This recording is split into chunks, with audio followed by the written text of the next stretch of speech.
जय हिंद दोस्तों, आप सभी का बहुत बहुत स्वागत है मेरे यूट्यूब चैनल में। मैं आप सभी को एनसीईआरटी की classes 6 to 12 MCQ practice set करवा रहा हूं, जिसमें मैंने स्टार्टिंग आपकी पॉलिटी से की है।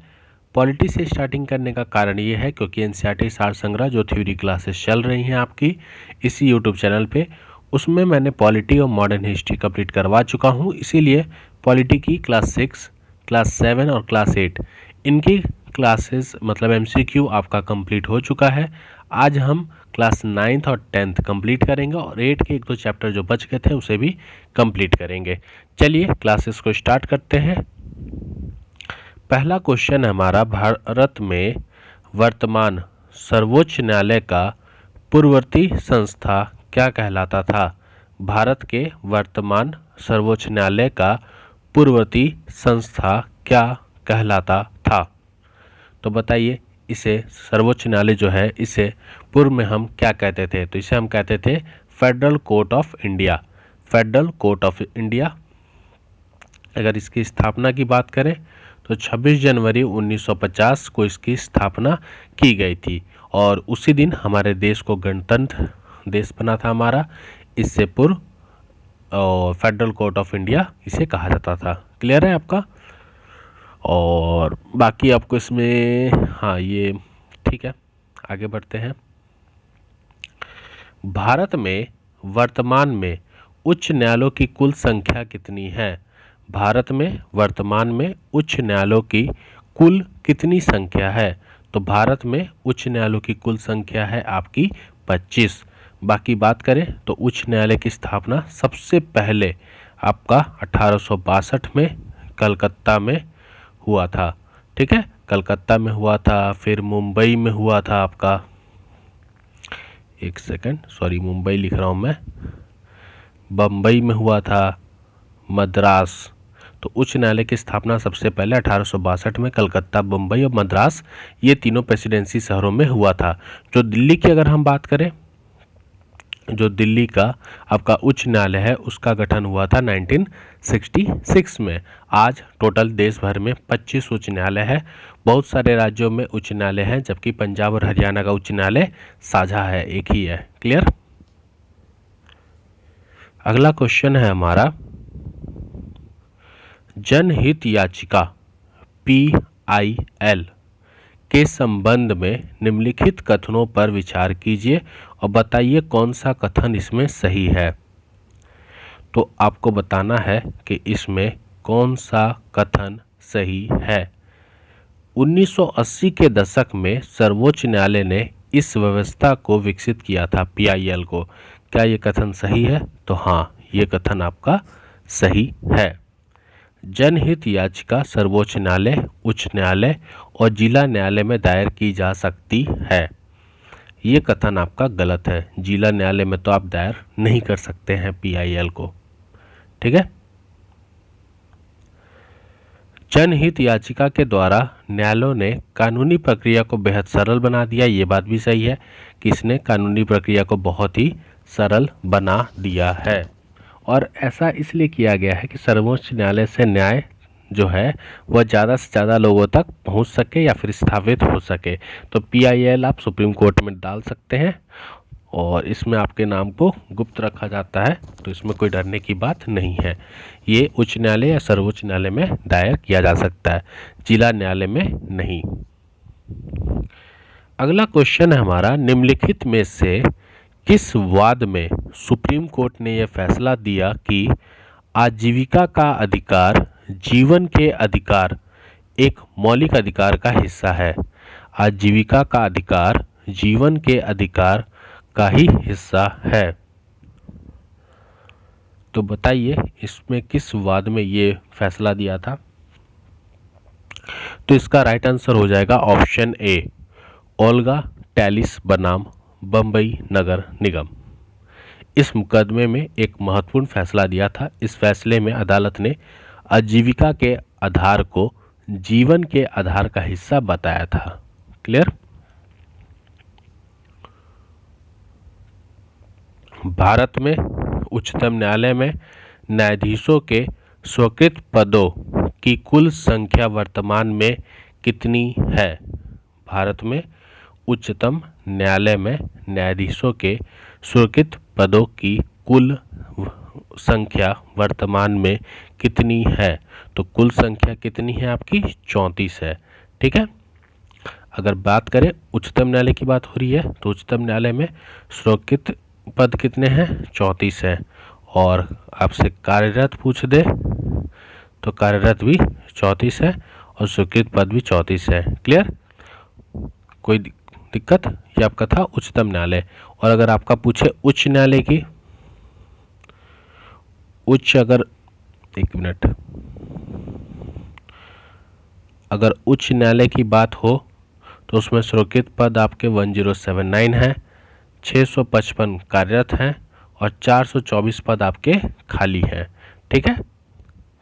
चलिए आगे बढ़ते हैं। दीवानी कानून के संबंध में निम्नलिखित कथनों पर विचार कीजिए और बताइए इनमें से कौन सा कथन सही है। तो दीवानी कानून का संबंध व्यक्ति विशेष के अधिकारों के उल्लंघन या फिर अवहेलना से होता है। दीवानी कानून, क्या यह कथन सही है? हाँ, यह कथन सही है। यदि कोई व्यक्ति दीवानी कानून के उल्लंघन का दोषी पाया जाता है तो उसे जेल भेजा जा सकता है। इसका संबंध देखिए, दीवानी कानून का संबंध जो था वह उसके विशेष अधिकारों के उल्लंघन या अवहेलना से होता था, तो उसे जेल तो नहीं भेजा जाता था। इसमें बोला कथन शब्द, तो ऑप्शन ए हो जाएगा। ये आपका गलत है, ये जो है ये आपका गलत हो जाएगा। इसमें आपको जो मतलब बकाया किराया चुकाना पड़ता था। अगर आप किराया नहीं चुका पाते थे तो इसमें आपकी ज़मीनों को छीन लेते थे वो। लेकिन ये कह दे कि जेल भेज दिया जाता था तो ये थोड़ा सा गलत है। ऑप्शन ए आपके लिए मतलब राइट आंसर होगा। भारत में मुस्लिम समुदाय की सामाजिक, आर्थिक एवं शैक्षणिक स्थिरता की जायजा लेने के लिए निम्नलिखित में से किनकी अध्यक्षता में एक उच्च स्तरीय समिति का गठन वर्ष 2005 में किया गया था? तो बताइए किसकी अध्यक्षता में ये किया गया था? तो ये किया गया था आपका न्यायमूर्ति राजेंद्र सिचर की अध्यक्षता में। ठीक है। मुसलमान विकास के संकेतों को देखते हुए सरकार ने 2005 में एक उच्च स्तरीय समिति का गठन किया था जिसकी अध्यक्षता राजेंद्र सच्चर न्यायमूर्ति जी ने किया था। और इस समिति में भारत में मुसलमान समुदाय के सामाजिक, आर्थिक और उनके शैक्षणिक स्थिरता का जायजा लिया गया था। चलिए आगे बढ़ते हैं। अगला क्वेश्चन हमारा घेटोआइजेशन शब्द का क्या अर्थ होता है? घेटोआइजेशन शब्द का क्या अर्थ होता है? तो इसका अर्थ होता है ऐसे इलाके या बस्ती जहां मुख्य रूप से एक ही समुदाय के लोग रहते हैं, उसे हम घेटोआइजेशन कहते हैं। यह प्रक्रिया विभिन्न सामाजिक, सांस्कृतिक और आर्थिक कारणों पर आपका आधारित होती है। ठीक है, आगे बढ़े। भारतीय संविधान के किस अनुच्छेद में यह बात कही गई है कि भारत के किसी भी नागरिक के साथ धर्म, नस्ल, जाति, लिंग या जन्म स्थान के आधार पर भेदभाव नहीं किया जाएगा? किस अनुच्छेद में ये कथन आपके कहे गए हैं? तो ये अनुच्छेद है आपका 15। अनुच्छेद 15 में ये कहा गया है कि भारत के किसी भी नागरिक के साथ धर्म, नस्ल, जाति, लिंग या जन्म स्थान पे भेदभाव नहीं किया जाएगा।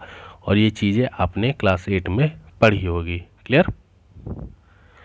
अगला क्वेश्चन हमारा, भारतीय संविधान का अनुच्छेद 17 किस चीज़ से संबंधित है? अनुच्छेद 17 भारतीय संविधान के अनुसार किस चीज़ से संबंधित है? तो ये छुआछूत से संबंधित है। तो इसका राइट आंसर हो जाएगा आपका ऑप्शन डी, अस्पृश्यता के उन्मूलन से। ठीक है, इसका मतलब है कि अब कोई भी व्यक्ति दलित को पढ़ने, मंदिर में जाने, सार्वजनिक स्थान का इस्तेमाल करने से रोक नहीं सकता। ठीक है, इसका मतलब है कि छुआछूत जो है वह गलत है। क्लियर। अनुसूचित जाति अनुसूचित जनजाति अत्याचार निवारण अधिनियम कब बनाया गया था? अनुसूचित जाति एवं अनुसूचित जनजाति अत्याचार निवारण अधिनियम कब बनाया गया था? तो ये कब बनाया गया था? ये आपका बनाया गया था 1989 में। 1989 में रत्नम ने अपने गांव में उच्च जातियों द्वारा किए जा रहे भेदभाव और हिंसा का विरोध करने के लिए आचरण निवारण अधिनियम के तहत शिकायत दर्ज कराई थी और इसी कानून का सहारा लिया था। ठीक है, तो याद रखिएगा 1989 अत्याचार निवारण। रिक्त स्थान को फिलअप करना है आपको। हाथ से मैल उठाने वाले कर्मियों के नियोजन का प्रतिषेध और उनका पुनर्वास अधिनियम से लागू हुआ है। हाथ से मैल उठाने वाले कर्मियों के नियोजन और प्रतिषेध और उनके पुनर्वास अधिनियम कब से लागू हुआ है? तो ये लागू हुआ है आपका 6 दिसंबर 2013 से। ठीक है, 6 दिसंबर 2013। निम्नलिखित कथनों पर विचार कीजिए और बताइए इनमें से कौन सा कथन असत्य है। आपको गलत बताना है कौन सा कथन है। ऑप्शन को देख लीजिए फिर बताइए।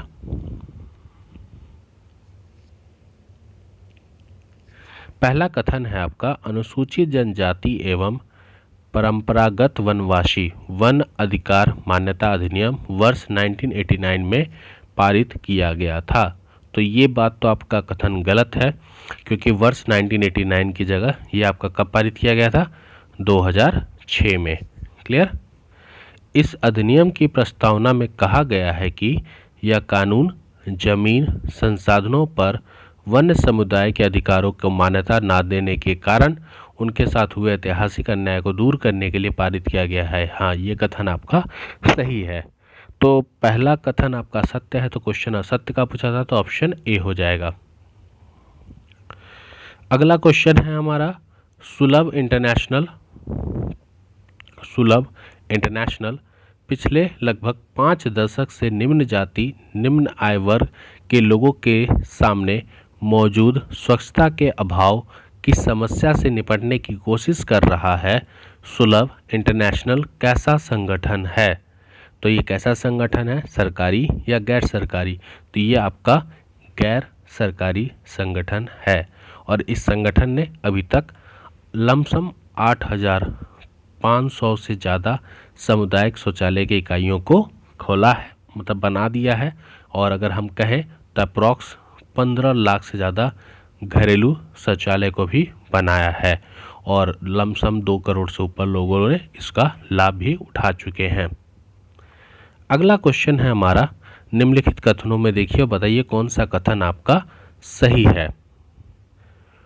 पोर्ता एलेग्रे ब्राज़ील का एक शहर है जहां बहुत सारे गरीब लोग हैं।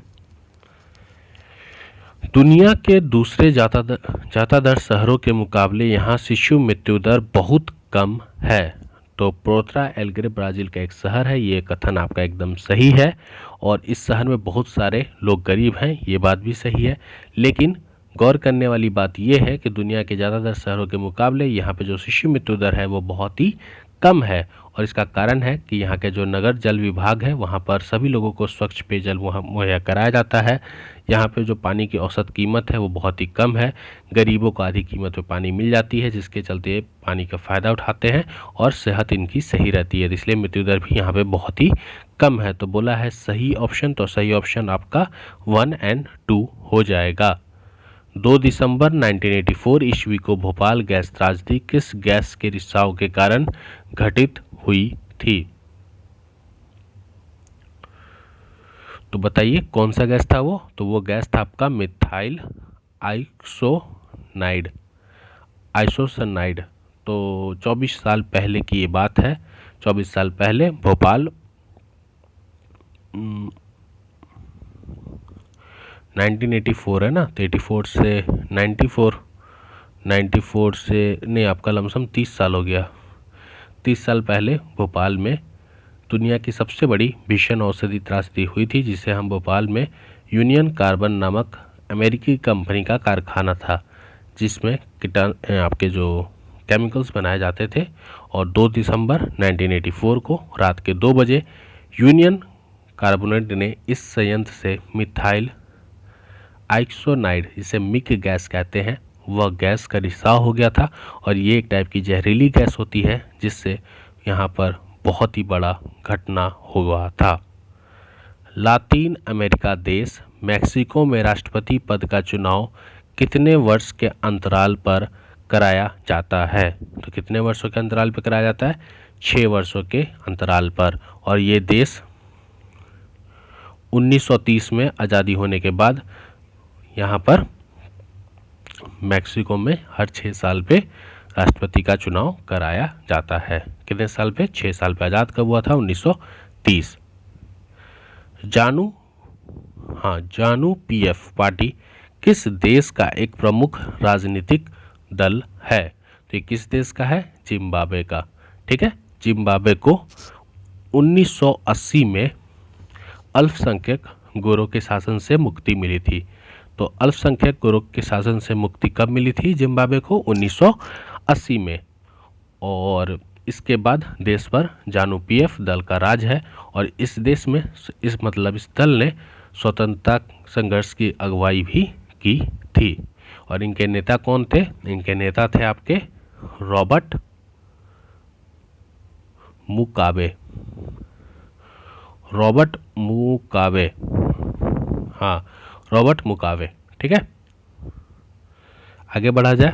रिक्त स्थान को भरना है आपको। डैश ने अपने नागरिकता के नियम कुछ इस तरह से बनाए हैं कि रूसी अल्पसंख्यक समाज के लोगों को मतदान का अधिकार हासिल करने में मुश्किल होती है। तो किसने ऐसा बनाया है? तो एस्टोनिया ने यहाँ अपने नागरिकता में कुछ इस तरह के नियम बनाए हैं कि जो रूसी अल्पसंख्यक हैं उन्हें समाज के लोगों को मतदान का अधिकार हासिल करने में मुश्किल होती है। सऊदी अरब में औरतों को वोट देने का अधिकार कब प्रदान हुआ था? तो सऊदी अरब में औरतों को वोट देने का अधिकार वर्ष 2015 तक 15 में प्रदान किया गया था। कथन है और उसके कारण दिए हैं, बताना है कौन सा कथन सही है। तो चलिए देखते हैं। लोकतंत्र नागरिकों का सम्मान बढ़ाता है। लोकतंत्र नागरिकों का सम्मान बढ़ाता है। बात एकदम सही है। लोकतंत्र राजनीतिक समानता के सिद्धांत पर आधारित है, जहां सबसे गरीब अनपढ़ को भी वह दर्जा प्राप्त है जो अमीर और पढ़े लिखों को प्राप्त है। तो ये भी सही है आपका और रीज़न भी सही है, तो ऑप्शन ए हो जाएगा, क्योंकि लोकतंत्र नागरिकों का सम्मान बढ़ाता है। ये बात एकदम सही है। और यहाँ पर गरीब हो या अनपढ़ हो, सबको एक समान दर्जा मिलता है। लोकतंत्र शासन पद्धति दूसरों से बेहतर है। जो लोकतंत्र शासन पद्धति है ये दूसरों से बेहतर है। क्यों? क्योंकि इस शासन पे अधिक जवाबदेही वाला स्वरूप है। कथन सही है। यह बेहतर निर्णय लेने की संभावना बढ़ाता है। ये बात भी सही है आपका। यहाँ मतभेद टकराव के संभावना को तकरीके आपका ऑप्शन डी हो जाएगा, क्योंकि 2 से ज़्यादा कथन सही हैं तो उपरोक्त में सभी।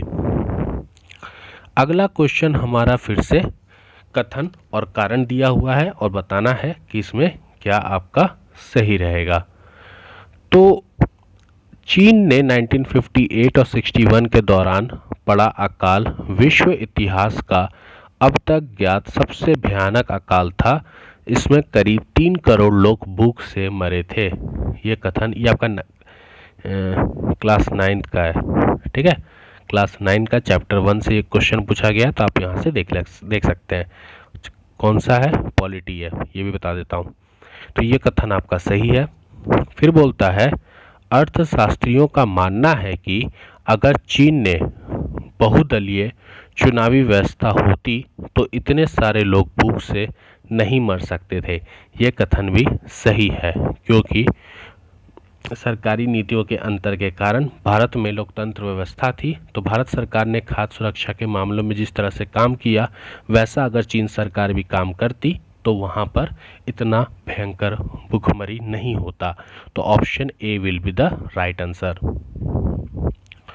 दुनिया में एक नए लोकतांत्रिक देश के रूप में दक्षिण अफ्रीका का प्रादुर्भाव किस वर्ष हुआ था? तो रंग भेद के खिलाफ जब संघर्ष और विरोध बढ़ता गया तो सरकार को यह एहसास हो गया कि जो जोर जबरदस्ती से अस्तित्व पर अपना राज कायम नहीं रख सकती है। तो इसीलिए बताइए दक्षिण अफ्रीका का प्रादुर्भाव किस वर्ष हुआ था? तो वर्ष 1994 में। क्वेश्चन दिया हुआ है सूची 1 सूची 2 आपको मिलाना है और इनके संस्थापक कौन है। सबसे पहले बात करते हैं भारतीय जन संघ की। तो भारतीय जन संघ कौन था? तो ये थे श्यामा प्रसाद मुखर्जी, भारतीय जन संघ। रिपब्लिकन पार्टी ऑफ इंडिया की अगर हम बात करें तो डॉक्टर बी.आर. अम्बेडकर, और स्वतंत्रता पार्टी की बात करें तो के.एम. मुंशी। क्लियर? अगला क्वेश्चन है हमारा, स्वतंत्र भारत के प्रथम शिक्षा मंत्री कौन थे? तो स्वतंत्र भारत के प्रथम शिक्षा मंत्री अबुल कलाम आज़ाद थे। अबुल कलाम आज़ाद, इनका जन्म सऊदी अरब में हुआ था और इनका जन्म हुआ था वर्ष 1888 में और मृत्यु हुई थी 1958 में। और ये अरबी के विद्वान कांग्रेसी नेता थे, राष्ट्रीय आंदोलन में इन्होंने भूमिका निभाई थी और ये भारत के पहले शिक्षा मंत्री थे। झारखंड पार्टी के संस्थापक कौन थे? झारखंड पार्टी के संस्थापक कौन थे? तो झारखंड पार्टी के संस्थापक थे जयपाल सिंह। इनकी बात करें तो इनका जन्म 1903 और इनकी मृत्यु 1970 में हुई थी। जन्म इनका झारखंड में, ये एक तरफ से खिलाड़ी भी थे और शिक्षाविद भी थे। भारतीय हॉकी टीम के पहले कप्तान थे ये। भारतीय हॉकी टीम के पहले कप्तान थे ये और आदिवासी महासभा के संस्थापक भी थे। तो आदिवासी